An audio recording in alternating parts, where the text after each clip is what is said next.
Daniel. Thank you. Good afternoon. I'm honored to be part of this panel. I'm obviously not a historian, and obviously not part of the family. But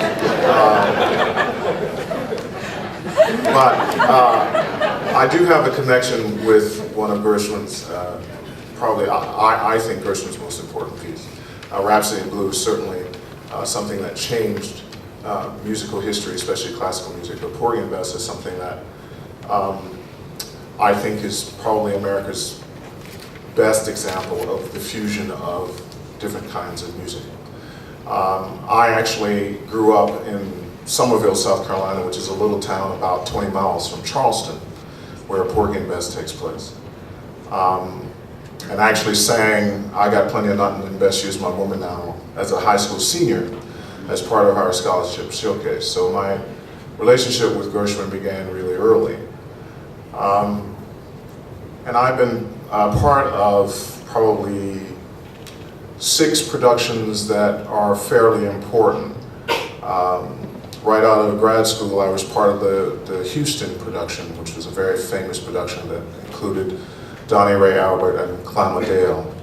I was a young, very wet behind the ears student that just finished my master's and was chosen to be a part of that ensemble and learned a lot being in it. I was actually Donnie Ray's cover as Porgy for the time that I was in the production. I was part of a production in Zurich with Simon Estes playing Porgy, and I was playing the role of Crown, who's the villain. And that production is interesting because the chorus members were white, and they had to wear makeup. The principal characters, Porgy, Bess, Crown, Serena, and Sportin' Life were all African American. Clara and Jake were white, and they wore makeup. So it was interesting to be a part of that production and not have the entire cast be African American. So that was my first experience with that, my only experience with that. And then I was part of a production in Berlin, directed by Gertz Friedrich, who also did the production in Bregenz. And that production was very interesting, as was the one in Bregenz, and it was there that I was able to do my first Porgy in that production. And just recently, 5 years ago, I was in a production in Paris. And that production was totally modern. It was in a set where we had 3 walls that were white, and we had a long table that was white, and a lot of white chairs, and that was the set. So I've been a part of what is probably the most traditional and most well-revered lately production, which was the one out of Houston, which was the Sherman and Goldwyn production, as well as the one in Paris. Oh, and I forgot, I'm in the film of the Glyndebourne production. My voice isn't a part of the soundtrack, but my body is. I play the role of Robbins, who gets killed early in the opera. At the time, they were using the soundtrack from the Glyndebourne production, which was another very important production. And I was actually in London at Covent Garden doing in another opera, and I was covering the role of Crown, and they needed someone to do this role in the film, and so I volunteered. Well, not exactly, but anyway, didn't exactly volunteer.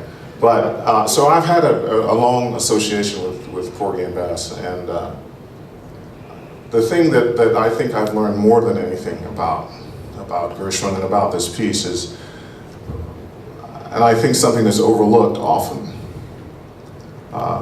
the piece is always successful. It doesn't matter where it's set, doesn't matter what part of the world it's in, it's always successful. People love the music. They love the energy of the music, they love the style, they love the way everything seamlessly goes. And I think that's an important thing to know about this piece, that it's always successful. My colleagues and I often say, well, I guess they're going to do Porgy if they need to make money, because you can't kill it. And that's very true, you can. It doesn't matter where it is, or how it's set. The other thing is, and I think this is really overlooked, there's a huge social aspect to this piece that people aren't always aware of. And one of the things that I think was important to the Gershwin family is that it be a vehicle for singers of color. Gershwin's first attempt at an opera, Blue Monday Blues, which I've also been in Switzerland, was done in blackface. And I think that, I'm not sure how that bothered him or why it bothered him, but I feel certain that it did. And one of the things that the Gershwin estate has made important throughout the history of Porgy and Bess is that it be done by African Americans. So many African American singers have had their start in classical performing in opera by being a part of a Porgy and Bess production, including yours truly. But there are other names like Leontine Price and William Warfield who also had their start singing Gershwin's Porgy and Bess. So from the social aspect, it's incredibly important. Also, from the social aspect, the piece itself shows the strata of a community. And this community could be almost any community, almost any ethnic background. There's a young man who's married and has a new baby who has his own business. That's Jake, the fisherman. He has his own boat. He goes out, he catches fish. He comes back, he sells them. One of the things and his wife is Clara, who opens the opera by singing Summertime.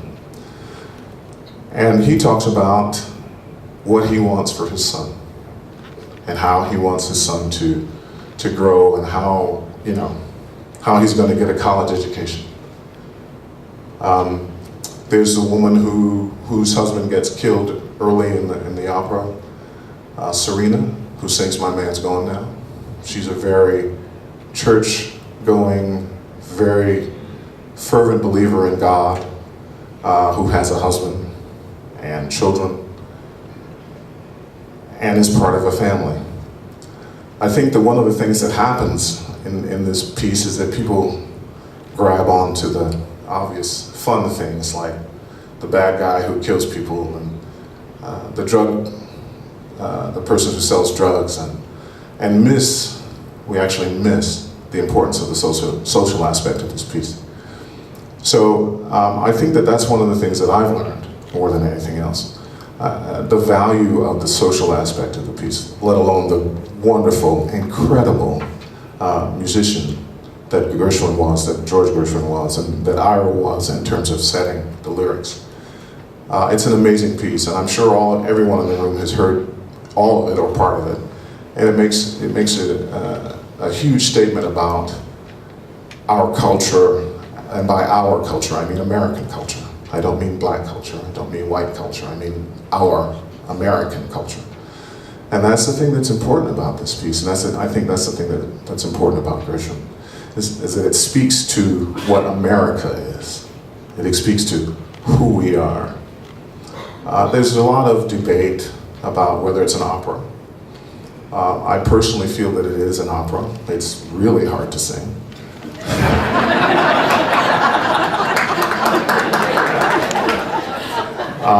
The role of Porgy starts kind of in a bass tessitura at the beginning, and it just climbs all night, and meanwhile you're crawling around on your knees. The role of Crown is very dramatic. It's like a Helden baritone role. It's really dramatic. It hangs high. It's difficult to sing. The role of Bess is actually a little low. It's for a soprano, but it's a little low, and it's very dramatic. And she gets thrown around a lot. She gets raped. She gets, she gets made love to twice. She has to pretend she's high on drugs. So it's a tour de force, and I think it is an opera. And I know that there are a lot of people who think otherwise, and that's okay. You're entitled to your opinion. But I've been involved in a lot of productions of it and seen a lot of opera singers struggle with it because of its challenges. So I think that all those things are things that are important to know about this piece and important to know about Gershwin's genius. And the last thing I'd like to say is that the piece was done with what for me feels like such honor and grace. Gershwin could have written the piece based on what he thought he knew about the area, about Charleston, about the people that lived there. But he actually went there. He lived among them. He went to church services. He watched what they did, how they did it. And in those days, and what's interesting about the South in general is that there's a lot of